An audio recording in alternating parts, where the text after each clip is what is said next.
Hi, my name is Seth Bouchel, and I'm a GCMI catalyst in New York City.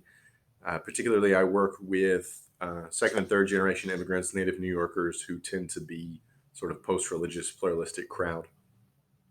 There are two specific ways that I want to invite you to be praying with us in the coming days that are specific to my ministry, but more generally true of all of our friends and neighbors in New York. And those two things would be the financial insecurity and anxiety and struggle with addiction that have come out of the COVID-19 quarantine. Many of our friends and people participating in our churches are out of work right now, and they don't know how they're going to pay their bills or their rent, and there's no end to this in sight. And so, for them, we want to pray for peace and that we'll continue to try to comfort one another, but that we will find peace that passes understanding because there's a lot we don't understand right now, and we don't know when things are going to change. Additionally, a lot of our friends, our neighbors, and people in our churches have a history with substance abuse or addiction.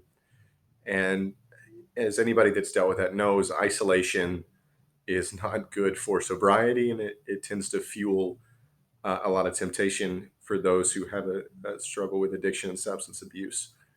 And so we want to pray for the people in our community that are struggling with that, particularly the ones that are in our house churches. It's difficult to know how to support them, but pray for wisdom for our churches, for our church leaders, and for perseverance with our friends who are struggling with addiction in this time of isolation and fear.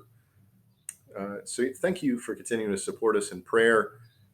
Know that we're praying for you as well, and that this season there's a lot of unknowns, but that we trust the one we follow. And we trust that God can work all things to the good for those who love Him.